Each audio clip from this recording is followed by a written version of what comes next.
Daily. Taste the Daily.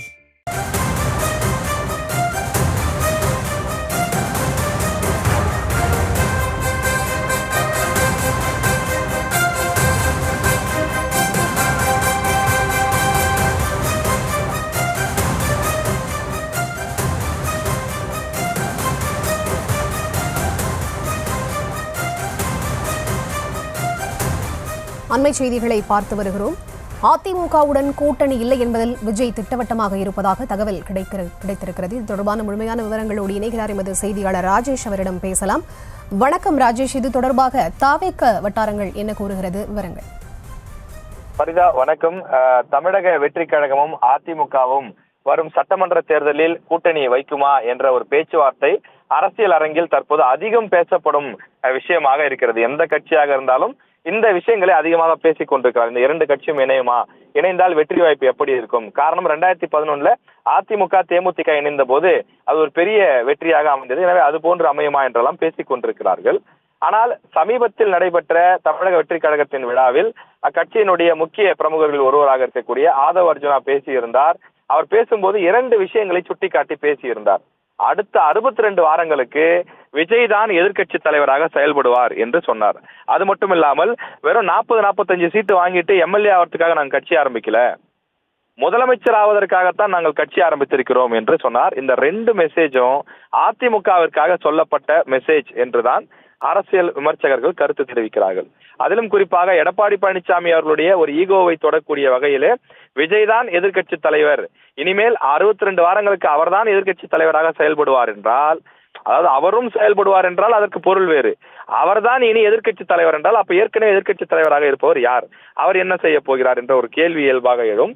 எனவே அவரை ஒரு ஈகோ தொடுவதை போல இந்த பேச்சு அமைந்திருக்கிறது என அரசியல் விமர்சகர்கள் கருத்து தெரிவித்து வருகிறார்கள். பலரும் சமூக வலைதளங்களில் இந்த விஷயத்தை சுட்டி காண்பித்து, குறிப்பாக ஆதவ் அர்ஜுன் அவர்கள் 20 நிமிடங்கள் பேசியிருந்தாலும் இந்த இரண்டு வார்த்தைகள் மிக மிக முக்கியத்துவம் பெற்று கவனம் பெற தொடங்கி இருக்கின்றது.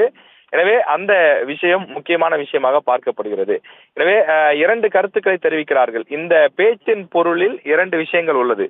ஒன்று, எடப்பாடி பழனிசாமி அவர்களை முதலமைச்சராக்க விஜய் கட்சி ஆரம்பிக்கவில்லை, நாங்கள் முதலமைச்சர் ஆக வேண்டும் என்பதுதான் எங்களுடைய இலக்கு, எனவே நீங்கள் கொடுக்கும் 40-45 சீட்டு எங்களுக்கு தேவையில்லை என்பது ஒரு பொருள். இன்னொரு பொருளையும் சொல்கிறார்கள். தற்போது திரைமறைவில் பேச்சுவார்த்தை நடைபெற்று கொண்டுதான் இருக்கிறது. ஆனால் அந்த பேச்சுவார்த்தையில் எப்படி தேமுதிகவிற்கு 2011 41 இடங்கள் வழங்கப்பட்டதோ அதுபோல உங்களுக்கு 40 இடங்கள் அல்லது 45 இடங்கள் கொடுக்கிறோம் என்று சொல்வது போல சொல்கிறார்கள். எனவே வெறும் 45 இடங்களை வாங்குவதற்காக நாங்கள் வரவில்லை, ஒரு 100 இடங்களாவது வேண்டும், அல்லது சரிசமமாக ஆளுக்கு தலா 117 அந்த போன்ற ஒரு கணக்குகளில் நிற்க வேண்டும் என்று விஜய் தரப்பில் பேச்சுவார்த்தை நடைபெறுவதாகவும் கூறப்படுகிறது. எனவே தங்களுடைய கூட்டணி பேரத்தை வலிமையை பெருக்குவதற்காக அல்லது தனித்து களம் காண்பதற்காக இந்த இரண்டு பொருள்களில் தான் இந்த பேச்சு அமைந்திருக்கின்றது. அதிலும் குறிப்பாக விஜய் தான் எதிர்கட்சி தலைவராக செயல்படுவார் என்றால் அது நேரடியாக அதிமுகவுக்கு சொல்லப்பட்ட மெசேஜ் என்றும் குறிப்பிடுகிறார்கள்.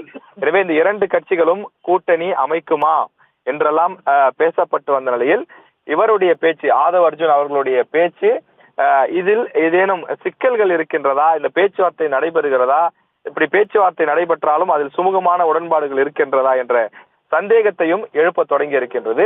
அரசியல் அரங்கில் இந்த விஷயம் கவனம் பெற தொடங்கி இருக்கிறது. 2026 தேர்தலுக்கு இன்னும் ஓராண்டு காலம் இருந்தாலும் கூட தொடர்ந்து பல்வேறு கட்சிகளும் கூட்டணி அமைப்பது, எந்தெந்த தொகுதி தங்களுக்கு சாதகமான தொகுதிகள், எந்த தொகுதியில் யாரை நிறுத்தினால் யார் வெற்றி பெறுவார் என்பது போலெல்லாம் அரசியல் கணக்கீடுகளை செய்து வருகின்றார்கள்.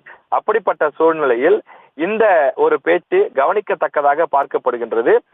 தொடர்ந்து இந்த விஷயத்தை அதிமுக, நாம் தமிழர் இது போன்ற கட்சிகள் மட்டுமில்லாமல் திமுக உள்ளிட்ட முக்கிய கட்சிகளும் கூட அதனை கவனத்தில் எடுத்துக்கொண்டு இந்த கூட்டணி அமையுமா அமையாதா, அவர் பேச்சினுடைய பொருள் என்ன என்பது பற்றி பேசி வருகிறார்கள்.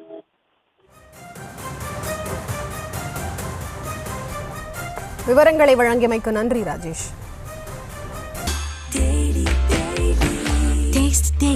Taste the Daily.